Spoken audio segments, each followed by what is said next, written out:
Audio test 1 2 1 2. How does it feel for you to be out during the school day when everyone else your age is still in school? Well, since I've been unschooled my whole life, it feels pretty normal to me. It's not any different to me than what I've been doing my whole life because I've been unschooled.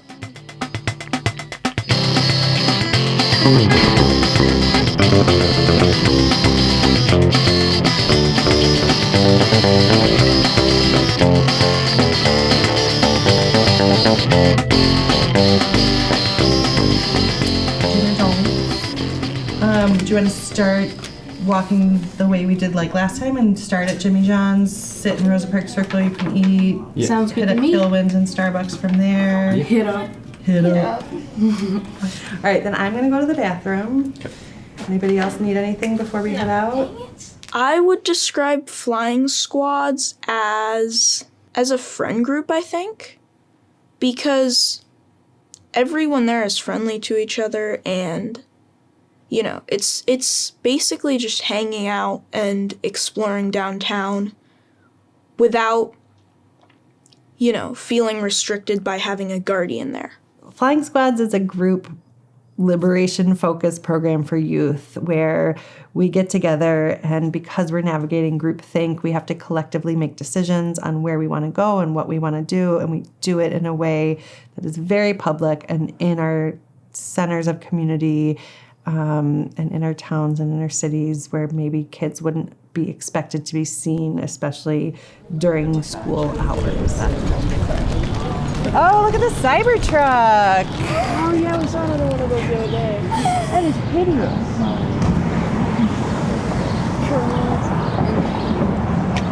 So ugly. Hates those so much. I do too, but they're cool to see around. I'd say for me it was mainly to meet new people because my brother did it, so I obviously wanted to hang out with him.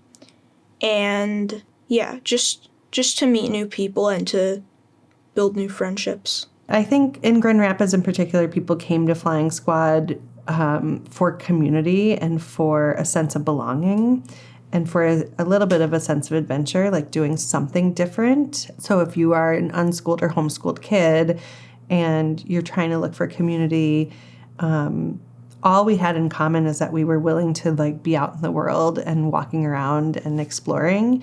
And so there's a little bit of a willingness to work with other people that is like innate to the group and the process.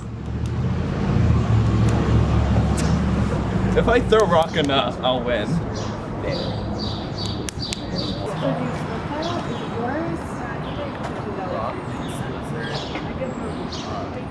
I think in suburban spaces, you expect to see kids on their own. Maybe they're like walking uptown after school to the candy shop or whatever, where in urban spaces, they're thought of as workplaces and business centers, and people wear suits and carry briefcases. And so bringing kids into this world is a little bit different, and it's a little unexpected.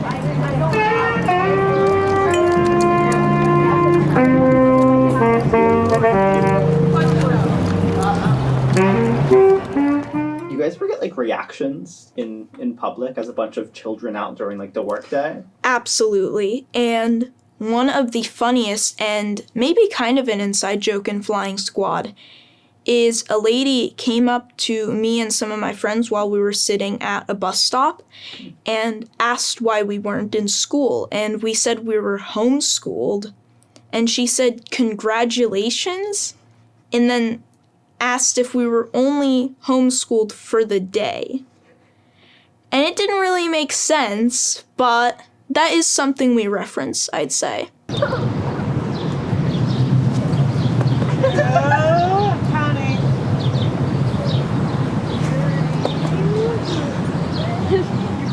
Dollar dares. So I don't know if Annie came up with them, but there's something we do where if Annie or anyone else has $1, they can say a dollar dare, which is just a dare, but whoever completes it gets $1. And it could be something like asking a stranger to tie their shoe or, you know, doing a cartwheel. It could be anything. it's not even just silliness for us, but like it's silliness for everyone who's around. And again, you're like walking in these like business centers and there are people in suits and they just see somebody go cartwheeling like 20 cartwheels in a row, and like you kind of have to like chuckle.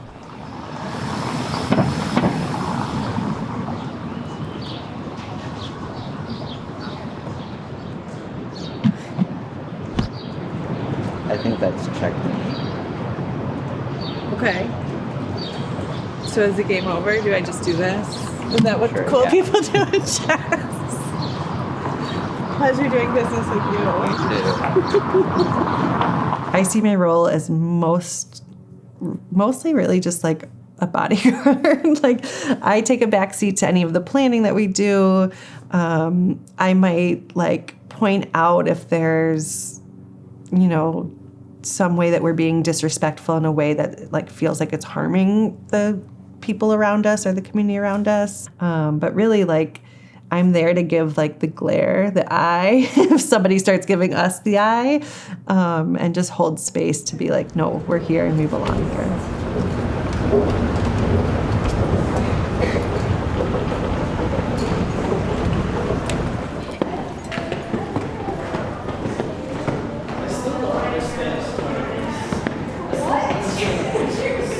I think what sets Flying Squads apart from other like similar group field trip led programs is that piece of like there's not one person in charge. So every member, regardless of age, regardless of any other status or anything like that, we all collectively decide what we're doing and where we're going and how we're doing it. And there's complete autonomy, right? So if somebody doesn't want to do something, there's always an option of how to figure that out. It is very much just based on what everyone wants to do. So we'll usually vote.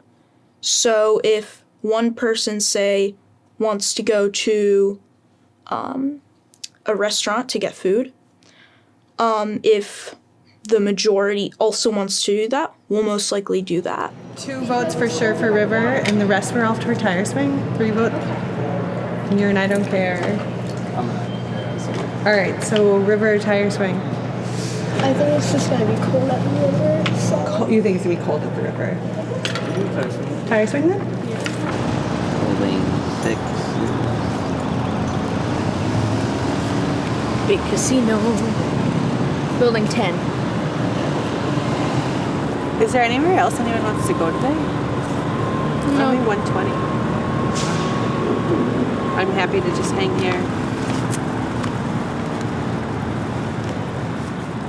I might get emotional right now. Like I have learned so much from Flying Squad. I've learned a lot about returning to humanity and returning humanity to the way that adults and kids interact. And the way that our society is set up to receive kids. I think our culture in the U.S., like we all say, like kids are important and kids are really great, but we're not really making space for kids to be authentic and kids to show up as kids show up, which is often loud and messy and unpredictable and a little bit we're still finding our footing. So like unbalanced at times, and just allowing myself to observe that existence and all its awkwardness and all its flaws, it really brought the beauty of it to me. I learned a lot about self-directed education. I learned a lot about myself and my own limits, and like that is just like some of what I've learned, but I've learned so much from these people who I think there's an assumption because they're younger, they're going to be less mature. And these are some of the most mature people I've ever spent time with. And I just like feel so lucky to be able to have had that experience.